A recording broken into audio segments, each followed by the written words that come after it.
Welcome to another episode of What Would Happen If, the show that is to questions what banks are to wads of cash. We love questions. Where would we be without them? I mean, imagine if no one had asked, what would happen if you took a loaf of bread and you cut it into thin, manageable slices? On tonight's show, what would happen if you tried to make glass in your microwave oven? If a mobile phone got struck by lightning? And what would happen if you went large, blowing up bubbles? At first glance, you might think that this rifle is broken, or that it's in the Imperial War Museum in London because of some amazing battle story about how it got to be that way. But it's neither of those. The bend in the barrel is by design. The MP44 is the result of early 1940s German research. Research into how to shoot around corners. The barrel is actually an attachment, and it could redirect a bullet through 30 degrees. They used this prism to see what they were shooting at. They did experiment with a weapon that could fire at 90 degrees, but the bullet ended up fragmenting through stress. But what if we used a weapon that was less powerful? Can we get the 1940s concept? Paintball guns work using compressed gas, which is in here. And when I pull the trigger, a pulse of gas shoots forward and propels the paintball, like this. The guns come in a variety of shapes and sizes, and for the enthusiast, there are all sorts of modifications and accessories that help you improve your performance, but we've never found anything that lets you shoot round corners. There are devices that will curve the paintball, but we're setting our sights higher, although we do face some challenges. If the 90-degree bend is too severe, we may have to make a very long barrel with a very gentle curve. But first, we need to know if a long barrel will still work. Well, we know that if you extend the barrel, you can still shoot the gun. But what would happen if we put a 90-degree bend in it? This isn't a particularly high-tech modification. All we need is a piece of copper pipe, a pipe bender, and one knee. Actually, make that one padded knee. Apply a little bit of brute force, and you have your bend. It might not be exactly 90 degrees, but it's close enough for us. Right then, the first test fire. And the big question is, will the paintballs make it all the way around the bend without breaking up? So, goggles on, safety catch off, aim, and let's have a go. That looks like it's working, but if I just do that, you can see there's loads of paint inside the barrel.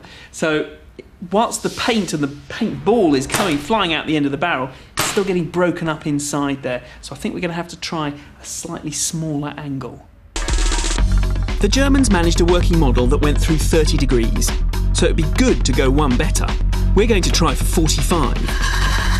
Bending the barrel, however, can change the way a projectile behaves. When the bullet exits the barrel, there's two things that can happen depending on the shape of the bullet.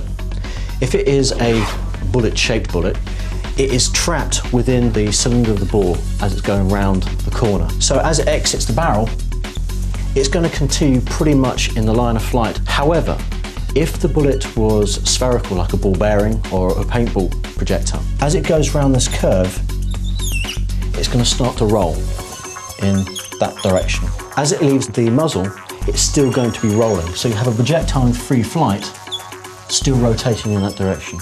If a projectile is spinning in flight, you will get a sideways force in that direction, similar to lift over a wing. It's how cricket balls are spun in the air. That's called the Magnus effect. So the projectile, when leaving the barrel, would actually curve slightly in one direction, if it is spherical. Okay, test number 2, this time 45 degrees on the bend. So let's see how this does. Goggles on, safety off, here we go. Well, that looked good, but the acid test, and is there any paint in the back? And no paint, that's a success. Later in the show, we'll be testing our invention where it counts most, out in the field.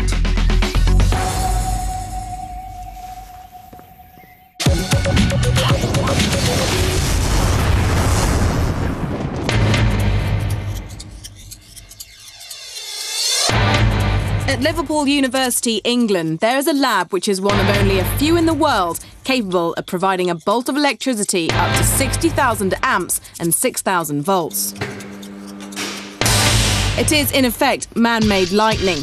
Normally used to test products designed for electrical substations, today we're asking what would happen if your mobile phone was struck by lightning. The capacitors are capable of holding 1.3 megajoules and can discharge in a fraction of a second. About to hit this phone and its irritating ringtone with a 20,000 amp bolt of...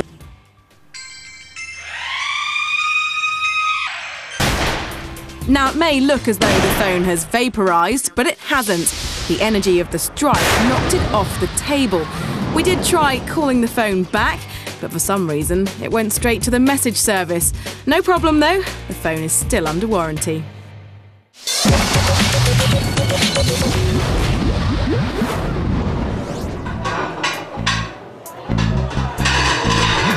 Table 4. Here's one. Quick burst. Mushroom risotto, 2 spaghetti bolognese, and can you make glass in a microwave, please? Glass, glass, glass. Let's get some washing soda, sand, bit of chalk. Okay, the recipe for glass is 100 parts of fine white sand. It's the kind of sand you buy for your play pit. We've got 35 parts of washing soda and 15 parts of calcium carbonate, which is chalk. It's not the chalk you use on a blackboard, it's a natural chalk, like on the White Cliffs of Dover. Right, what I have to do is grind these together quite intimately, because we're going to melt them together in that microwave oven over there.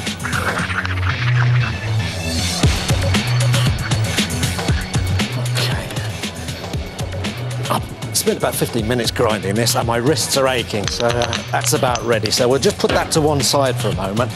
Now, to increase our chances of fusing all these chemicals together, to getting them to melt in the microwave oven, I have to build a mini furnace. And I do that using just 2 flower pots, one inside the other.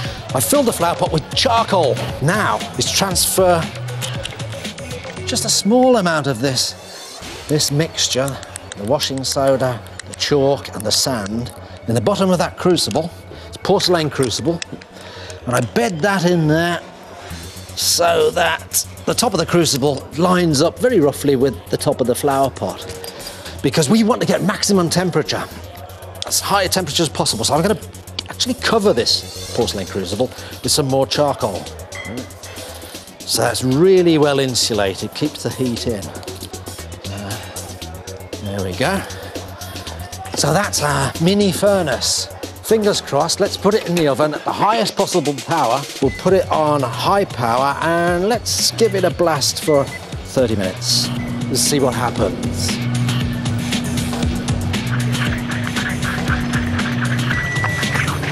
Okay, let's have a look, see how this is doing. Wow, that is hot. This looks good. I'm feeling positive about this. That is so, wow, wow, wow. That is amazing, astonishing. I'm just joking. Let's have a look, see how the real one's going on. This is it, the moment of truth. Have we got glass? Have we made it in a microwave oven? Wow, this is hot.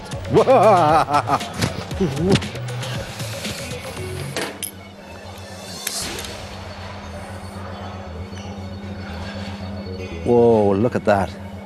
Look at that. Well, the temperature of that must be something, goodness knows, 1100, 1200, I don't know. If we haven't got glass, there ain't no justice. There isn't. If we haven't got glass, well, but there's one way of finding out. I'm going to drop this into some ice, well, cold water. Right, let's have a look, see what we've got. I think we've done it. I think we have done it. And it's sparkling. To think we've done it with just a microwave, right at the limits of what's possible, I reckon. Well, glass in a microwave. On to the next one. Now, how's that pie doing?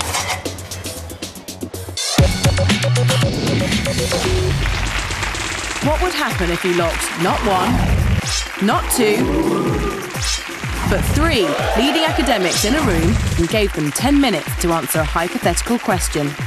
This is Brains in a Box, and today's question is, what would happen if bees became extinct?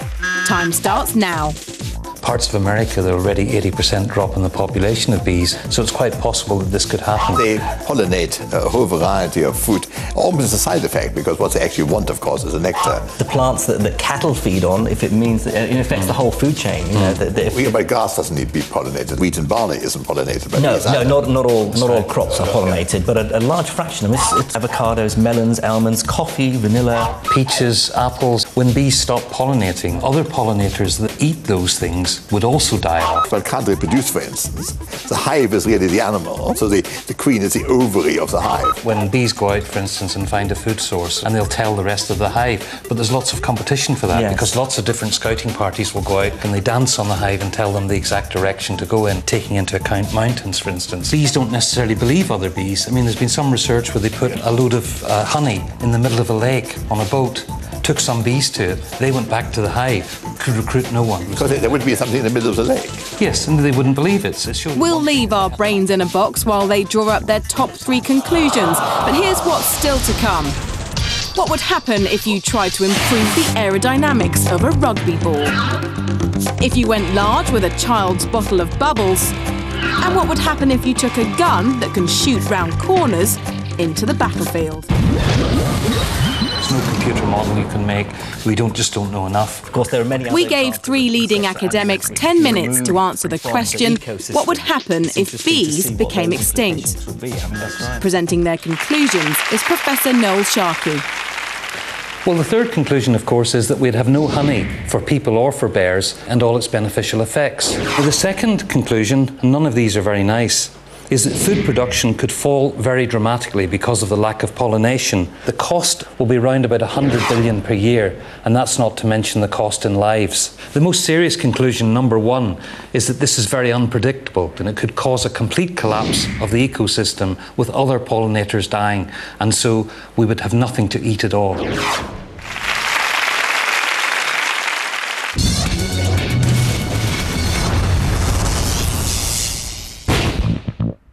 What would happen if we messed around with that rugby ball to try and make it go further when we kick it? How much do you think we can change the shape without annoying all the rugby purists? I don't think we should. I think we should keep it as it is so it looks the same. In which case, I think that's quite a challenge. You know why it's this shape, don't you? Pig's bladders. Once they're outside of a pig's skin, they're not quite as robust as they used to be. So then they thought, we'll put them inside a skin again. I think I'm going to make mine heavier to see if it'll keep its inertia. I can see your line of argument. Everybody knows a cricket ball goes further than a sponge. Exactly. But having watched plenty of cartoons, I'm going to fill mine with helium. Let's get to it.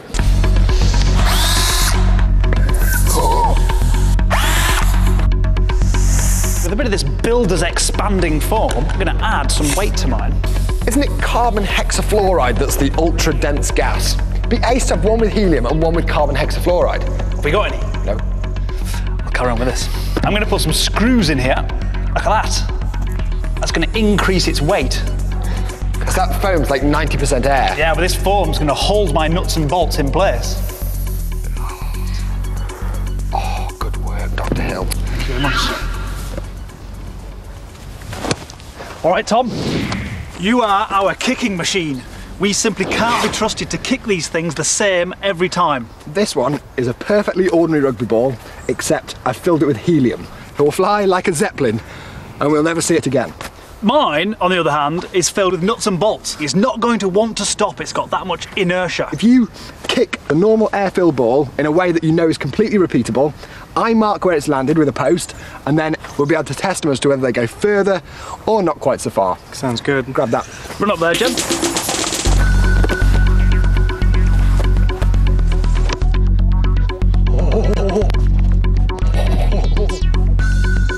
Got it.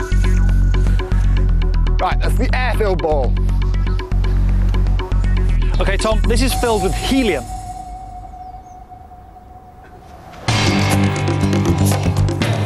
good. It felt a lot lighter. Did it? Came off the foot a lot better. It's fallen about a metre short of the other one. Well, let's not stop. Let's carry on with a heavy one. Kick that. Let's see what happens. Nice. Nice spinning. That one, almost the same, probably a metre longer. Oh, it's science in action, Jem. Very good. I've been looking at these balls, and if you look really closely, they're covered in little dimples. I want to sand mine off. I'm going to make it smoother. And it goes fly through the air. I think if small dimples are good, big dimples are brilliant. All right. Do you honestly think it's going to make a difference? Yours will make a difference, without doubt. Intuitively, you do kind of think slick shapes have got to be good. Golf balls. They're the big anomaly, aren't they? The old ones that have been hit a few times actually went further and found out that dimples did make a difference. If having a slightly turbulent flow is a good thing, maybe a very turbulent flow is a very good thing. All right, Tom. I've taken all the bubbles off mine, so it's baby smooth. I figured if small bubbles were good, big bubbles will be amazing. You boot this one. I'm going to run up there and catch it, okay?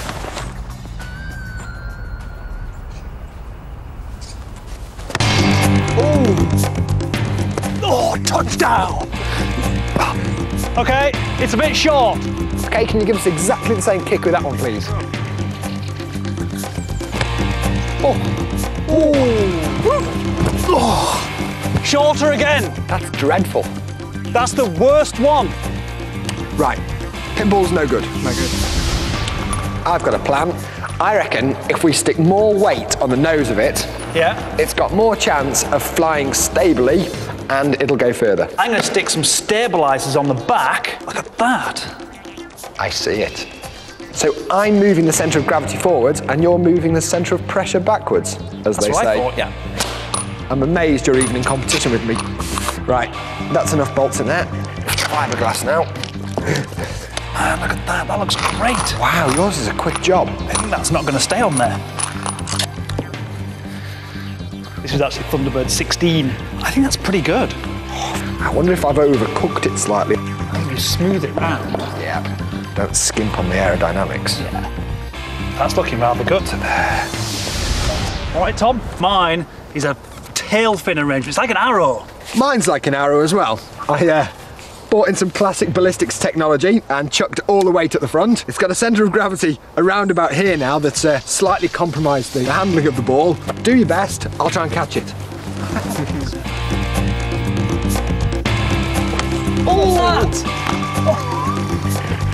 So much for ballistics technology. Positions itself nicely though. All right, let's see the fins go. This is the winning ball. I'd put £1 on that. Oh, maybe not. Oh! Come down, come on. Come on, baby. Exactly here, Chris. That's exactly the same. Well, there's a spooky coincidence for you. Go on, Hilly. Go on. Oh, it looks like a proper scattergraph. It does. But what I'm interested in, from a subjective point of view, as a kicker, was there anything that really struck you in the way they felt? Definitely kicking against the wind, the heavy ball felt like it was going to cut through further. I can imagine kicking with the wind, the helium ball is going to go a lot further instead. If we were to say, look, we can supply you a ball, it's a little bit different to the RFU standard, what do you fancy? Depends which way the wind was going. Good answer. Good answer. What did you reckon to all of that? I used to be a bit of a rugby player in my day. Really? Yep. Ow!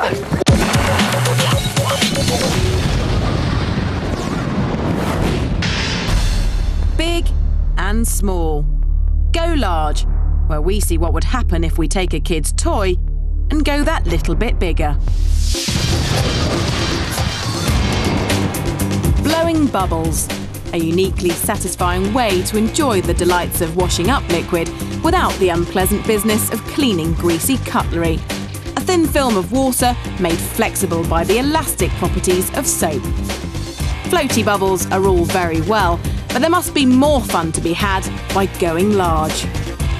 Soap was originally made from animal fat and ashes, not the obvious first choice combination for the purposes of cleaning. When ancient Romans burned animal sacrifices to the gods, they found the resulting mixture that ran into a river made their clothes clean. Now much the same effect is achieved with good old washing powder. To a warm mixture of water and washing up liquid, the chemical of choice would be liquid nitrogen, coming in at a frosty -196 degrees Celsius. At ambient temperature, it's a liquid, but added to warm water, it quickly becomes a gas. And where better for that gas to go than into a sea of bubbles? And lots of them.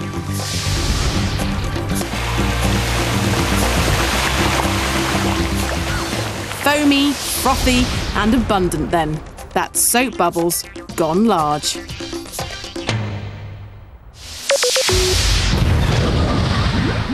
Earlier in the show, we took up a challenge by World War II German scientists to find out what would happen if you could shoot round corners. Using 21st century technology, we designed, built and tested a paintball gun that could shoot at an angle of 45 degrees. Ish. However, it's one thing testing in the workshop, but what we really need is field experience. My mission is to track down a man in black, armed with an unmodified paintball gun. The first to 3 wins. In the normal world of paintball, to be eliminated, you have to be struck directly by the ball itself, and it has to break open, leaving a splat. We're using a harder shell pellet to try to eliminate breakage in the barrel. The downside of this is that they don't always break when they hit the target, like in this case. Luckily for me, our man in black hasn't read the rulebook. Accuracy is also a problem. The Magnus effect or not, these paintballs seldom fly in the same path twice. And even with the hard shells, we still get some that break in the barrel. So the system works, but it's far from perfect. Out in the field, it's easy to see why such a weapon would be useful. The barrel can be turned both ways and you can fire without exposing yourself to danger. As my target hides in waiting, I'm able to sneak up and open fire. Again, we see some of the paintballs breaking up, but this time I do manage to eliminate him. So, one more tag for the bent barrel to be victorious. This time it's the man in black who's on attack, but to no avail. So it's me 3 and the man in black, a big fat 0. Phew. So there you are, we've made a paintball gun that can shoot round corners. It's wildly inaccurate over any sort of distances, but at short range, it's pretty handy really.